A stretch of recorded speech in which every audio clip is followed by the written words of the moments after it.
They say death is the end. They lie. When my heart stopped beating, I expected freedom, freedom from the whispers in the walls, the hunger in my bones, the blood and salt sealed in a cursed contract. But when silence came, it wasn't peace. It was awareness. A sharp, cold awakening that stretched beyond the edge of the world I left behind. The curse did not leave me when I left the living. It followed, taking shape in the faces of those I sacrificed. I remember how it began, with a deal. I sold my soul for money. I told myself it was survival, a desperate choice. But survival twisted into greed, greed into power, and power demanded a price. So I gave her. My mother. The only person who ever prayed for me with clean hands, whose love was untainted by fear or judgment.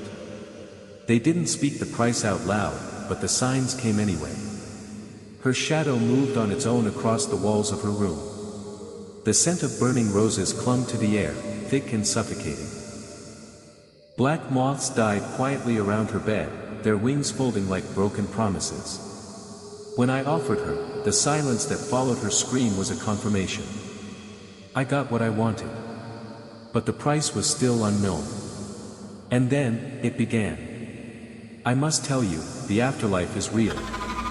It is no place of mercy, no refuge for the soul. No gentle voices to soothe the weary. No soft glow to warm the cold.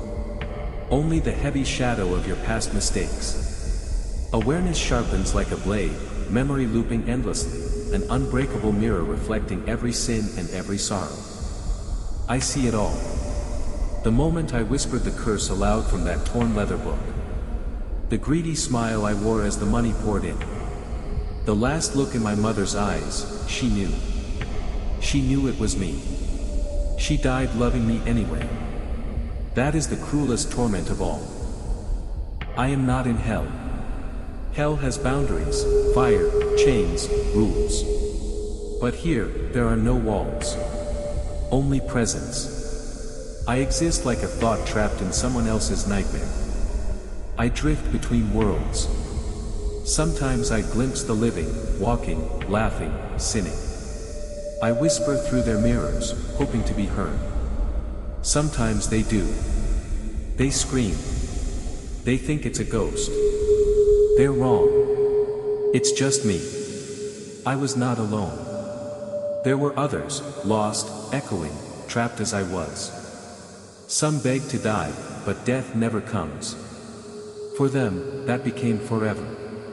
Some traded their eyes for beauty, their tongues for fame, their children for years of youth. Each thought they could outsmart the terms.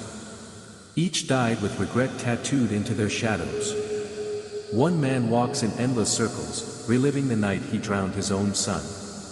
Another woman, lips sewn shut, tries to speak the truths she once buried for power. They are not punished. They are remembering. And that is punishment enough. But I am different. Because I still ask. Will I be freed from it again? Again, as if I was ever free at all. Maybe I was, once. Long ago. Before I was born. Maybe before I was anything. A child made of stars, of wind, of laughter. Before money mattered. Before the book. Before the voice in the mirror whispered, you deserve more. One night, or was it a year, I saw her again. My mother. She was not like the others. She carried light around her, not bright, not blinding, but soft, like a memory you want to live inside. She did not speak, but I felt her voice. You are not beyond forgiveness. I wanted to kneel, to scream, to rip out my own memory and give it to her, to let her destroy it. But I could not move. The curse had not loosened its grip.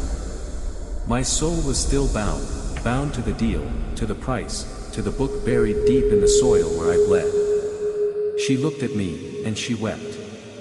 And that hurt more than fire. Then came the mirror room. A place that exists nowhere, but finds everyone cursed.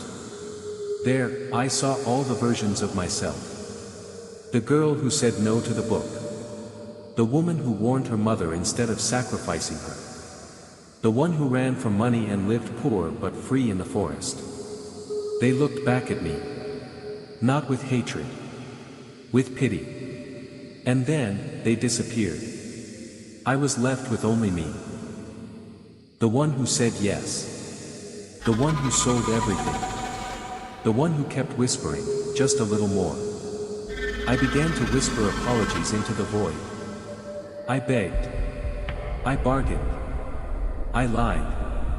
I tried to make another deal. But no one came. Not the demon I once served. Not the ones I mocked. Not even the silence. I don't know how long I wandered. Time here doesn't pass. It loops. It warps. But one day, or moment, I heard a voice. Not my mother's. A girl. Young. Crying. She had found the book. The same cursed book. I saw her fingers touch the page. I felt the pulse of the curse awakening, like an old song remembered. She was going to say the words. I screamed. I reached across the veil. And somehow, I don't know how, she heard me. She stopped. She closed the book. She burned it. And in that instant, something snapped. I collapsed, if collapsing is possible without a body. I folded in on myself like smoke returning to its bottle. The weight lifted, not gone, but shifted. Because I had done something I never tried before. I broke the cycle. Not for me. For her. And that, somehow, counted. A door appeared. Not a real door. Not made of wood or stone. A chance. A whisper. You may walk toward the fire now. But this time, not to burn, to become. I stepped forward. Not because I believed I deserved redemption. But because she deserved a world without me in it. What came next wasn't heaven. It was understanding. I felt every scream I caused.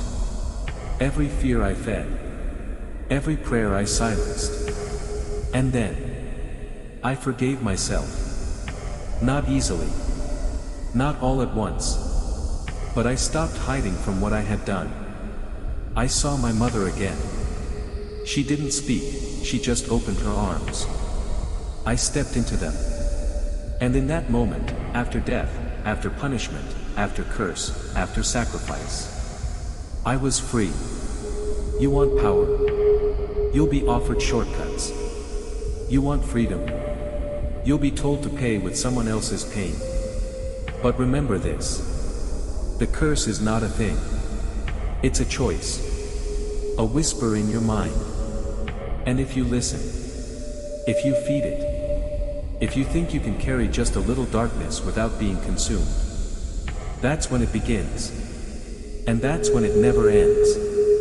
I know that one day, someone else will stand where I once stood. In front of the book. The mirror. The offer. And maybe, just maybe, they'll remember this voice. And they'll walk away. Because if they don't, if you don't, you'll be next. They'll tell stories about me. Some will call me a monster. Others, a warning. Let them. Because if my name keeps even one hand from reaching toward the dark, then it was all worth it.